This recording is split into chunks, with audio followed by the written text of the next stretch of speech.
Hey, xin chào các bạn, chào mừng các bạn đã quay trở lại với channel của mình. Trong video clip ngày hôm nay thì chúng ta sẽ cùng xem trước một vài cái thông tin liên quan đến bản đồ cấp độ 4 mới có tên là New York. Ok. Rồi đã lâu thì cũng không quay trở lại với các bạn về một trong số những video clip mà có lồng tiếng của mình. Có lẽ là hy vọng là các bạn sẽ không quên cái giọng nói của mình. Rồi, ở trong cái server mình đang chơi thì đang có một cái thông báo về việc đăng ký tham gia cái chiến trường New York. Và chúng ta thông qua cái thông báo này chúng ta sẽ xem qua một vài cái điểm đặc biệt để xem cái bản đồ này nó khác gì so với các bản đồ cấp độ 4 trước đây. Ok.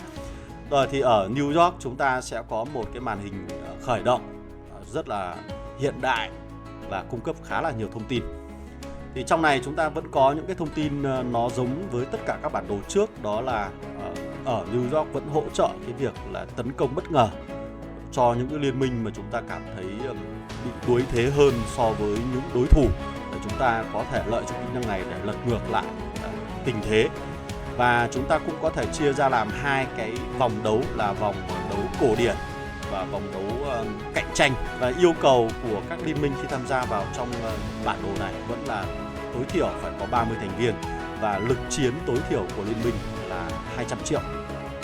Chúng ta cũng có một cái phần lịch trình cụ thể giống với tất cả các bản đồ cấp độ 4 trước đây. Đó là chúng ta có một vòng khởi động để các bạn có thể cân nhắc xem là chúng ta có nên tham gia vào chiến trường đó hay không. Sau đó là vòng đăng ký để dành cho các thủ lĩnh của liên minh đăng ký vào tham gia vào chiến trường. Và vòng ghép đấu, vòng công bố ghép đấu, và cuối cùng là chúng ta có cái phần chiến đấu là pen này nó sẽ diễn ra trong vòng 26 ngày giống với tất cả các cái bản đồ cấp độ 4 trước đây. Okay. Rồi, ở đây chúng ta có một vài cái thông tin khác so với các bản đồ cấp độ 4 trước ở phần bên tay trái này. Đó là bản đồ mới. Cái này là điều dĩ nhiên rồi, chúng ta phải có một bản đồ mới, một cái cơ cấu thiết kế mới đi, để làm sao cho tất cả những người chơi chúng ta không bị nhàm chán. Thế thì khi mà nhìn vào trong cái phần xem trước bản đồ này, các bạn có thể nhìn thấy ngay đây là một cái bản đồ có sự đối xứng rất rõ rệt giữa 8 vị trí của 8 liên minh.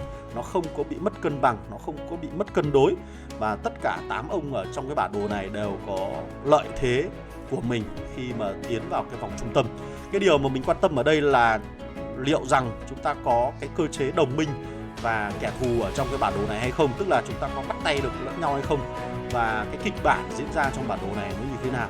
Có lẽ là chúng ta sẽ cùng phải đợi khi mà cái bản đồ này được mở trực tiếp và chúng ta sẽ cùng xem. Ở phần trung tâm của bản đồ này chúng ta sẽ có một cái tượng đài của Raven. Ở trong này nó có nói rằng là cái liên minh mà chiếm giữ cái Raven Statue này sẽ có khả năng là người giành chiến thắng ở trong cái bản đồ này. Rồi, chúng ta có một cái mục nữa là Conquest Skill, tức là các cái kỹ năng của bản đồ. Kỹ năng trong này nó giống như là khi các bạn tham gia vào Rome, chúng ta có thể mượn được các cái đơn vị không quân của Rome. Chúng ta tham gia vào các cái bản đồ cấp độ 4 khác thì nó sẽ có những đặc trưng khác. Thì trong New York này chúng ta sẽ có những đặc trưng là chúng ta có thể thuê 5 cái vị tướng quân này với 5 cái kỹ năng này để tác động đến cái sĩ quan của chúng ta. Vị tướng đầu tiên có biểu tượng của hỏa lực. Mình đoán rằng đây là cái kỹ năng tăng cường về hỏa lực. Vị tướng thứ hai có hình đôi giày, tức là tăng cường về mặt linh hoạt. Tăng cường khả năng linh hoạt, tức là tốc độ chẳng hạn, tốc độ bắn, tốc độ chạy, tốc độ di chuyển, tốc độ bay, tất cả những thứ liên quan đến linh hoạt. Cái vị tướng thứ ba có thể là tăng cường khả năng chí mạng hoặc là khả năng xuyên giáp với cái biểu tượng này. Vị tướng thứ tư là với hình cái khiên này thì có thể là tăng cường kháng, tăng cường chỉ số giáp, hoặc là tất cả những thứ liên quan về kháng. Và vị tướng cuối cùng có khả năng gây ra sát thương nổ, tăng cường sát thương nổ, tăng cường sát thương lan. Đấy là mình đoán thôi, còn thực tế thì khi vào trong chiến trường thì mình sẽ giới thiệu với các bạn sau nhé. Rồi, đến cái thứ ba, một trong số những điểm đặc biệt nhất của cái bản đồ cấp độ 4 đó là chúng ta có thể thực hiện các lệnh không vận vào các vùng khác nhau tùy theo cái thời gian mở của cái vùng đó. Trước đây đối với các bản đồ cấp độ 4 là các bạn cần phải có các mảnh đất của mình ở trên bản đồ, thực hiện lệnh không vận vào trong các phần khu vực của liên minh. Nhưng hiện tại là ở trên New York là chúng ta sẽ được mở khóa dần dần. theo thời gian. Thì cái quá trình mở khóa này các bạn sẽ có thể thực hiện lệnh không vận liên tục. Đấy, miễn là các bạn còn lệnh không vận và miễn là các bạn còn cái lượt không vận đó. Điều này nó sẽ giúp cho bản đồ cấp độ 4 diễn ra hấp dẫn hơn, diễn ra cạnh tranh hơn khi mà chúng ta có thể chiến đấu giống như ở cấp độ 3 hoặc cấp độ 2 hoặc cấp độ 1. Các bạn hoàn toàn có thể không vận bất cứ đâu trên bản đồ. Đó. Và mình hy vọng với việc phân vùng như thế này, chia vùng như thế này, nó sẽ giúp cho cái bản đồ này nó diễn tiến, nó sẽ hấp dẫn hơn, nhanh hơn. Thay vì là một số cái chiến trường nó sẽ bị chết ngay từ những giai đoạn đầu của bản đồ. Nó sẽ khiến cho các người chơi trong chiến trường đó rất là nhàm chán. Rồi, tiếp theo là đến phần thưởng. Chúng ta chiến đấu nhiều thì cũng hãy xem phần thưởng cuối cùng khi các bạn chiến thắng ở trong cái bản đồ này nó như thế nào nhé. Lượng tượng vàng mà các bạn có thể kiếm được trong tổng mùa giải mà các bạn tham gia. Bên tay trái là chúng ta có 5 cái huy chương giống như các bản đồ khác thôi. Mình ở đây là có cái phần thiết kế rất là đẹp. Rồi, cuối cùng có thêm một mục nữa là phần thưởng đóng góp. Đây là mình thấy là một cái điểm mới ở trong cái bản đồ cấp độ 4 này. Phần thưởng đóng góp này nó là một cái phần vinh danh cho tất cả các thành viên trong liên minh của những liên minh tham gia vào cái chiến trường này. Ví dụ như tham gia vào chiến trường huyền thoại cấp độ 1, liên minh mà đứng hạng 1 điểm danh tiếng thì các thành viên bên trong liên minh đó sẽ được những phần thưởng như thế này.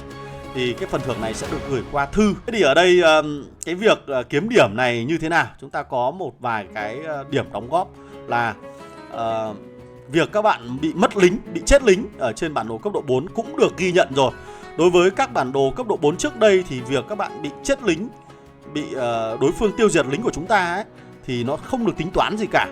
Đó, ví dụ những người chơi về bộ binh, những người chơi về SH, những người chơi về các đơn vị mà làm bao cát ở trên chiến trường thì thường không thể sở hữu được cái việc là các chỉ số tiêu diệt địch. Thì thay vì đó thì nhà phát hành thêm một cái mục này là chỉ số bị mất lính. Tức là chỉ số bị mất lính này, khi các bạn mất lính bậc 15 thì sẽ là được 15 điểm để phần nào bù đắp cho những người chơi đó. Còn đối với mình vẫn có những cái chỉ số liên quan đến tiêu diệt lính của kẻ thù. Ngoài ra thì chúng ta cũng có thể tiêu diệt các cái hắc quạ trên bản đồ để lấy điểm. Đó. Và tiêu diệt các lô cốt hắc quạ trên bản đồ để lấy điểm. Lô cốt này nó sẽ giúp chúng ta lấy được nhiều điểm, nhất có thể 900 điểm liền. Đây là một phần thưởng bổ sung thêm cho những người chơi trong liên minh đó. Đấy, mình đánh giá rất cao về cái việc là phân chia thứ hạng đóng góp của từng thành viên trong liên minh dựa theo cái việc điểm số này, để giúp cho những cái thành viên đó chúng ta cần phải nỗ lực nhiều hơn nữa cho cái sự thành công của liên minh đó. Thay vì là các thành viên sẽ chỉ vào farm, sẽ chỉ vào làm nông trại thì cuối cùng cũng sẽ không được nhiều phần thưởng lắm. Rồi, bảng xếp hạng từ thứ 2 đến thứ 4 các thành viên sẽ được nhận như thế này, giảm đi một chút thôi. Và từ thứ 5 đến thứ 9, 10 đến 24 thì mình suy đoán cho rằng là trong cái bản đồ cấp độ 4 này chúng ta sẽ có khá là nhiều liên minh tham gia vào đây đấy. Có thể tham gia dưới dạng cơ chế liên hiệp giống như ở trên Cairo. Mình đánh giá rất cao cái cơ chế liên hiệp này, nó sẽ giúp cho tất cả các liên minh chúng ta phối hợp được với nhau tốt hơn và cuộc chiến nó sẽ diễn ra hoành tráng hơn. Và nếu như ở cấp độ Epic mà chúng ta vẫn có chế độ liên hiệp này thì tuyệt vời quá. Đấy là mình nghĩ là như thế. Mà nếu như cái chế độ liên hiệp này nó chỉ hình thành ở những cái chiến trường cấp độ thấp hơn để giúp cho các cái thành viên liên minh đó có sự đông đảo hơn để tham gia vào cuộc chiến thì mình thấy cũng khá là hợp lý. Nhưng mình hy vọng nhiều hơn là nó sẽ phổ biến ở tất cả các cấp độ giống như bản đồ Cairo thì thật là tuyệt vời. Ok. Rồi, trên đây là toàn bộ những cái thông tin cơ bản về New York, để hy vọng là các bạn sẽ có một cái niềm hứng khởi mới để chúng ta cùng đón chờ cái bản đồ này nhé. Rồi, còn bây giờ video của mình xin được kết thúc tại đây. Hẹn gặp lại các bạn ở trong các video clip lần sau. Và đừng quên, nếu như có bất kỳ thắc mắc gì thì hãy để lại các câu hỏi của bạn ở phần bình luận. Mình sẽ cố gắng trả lời cho tất cả các bình luận đó. Ok, rồi, goodbye.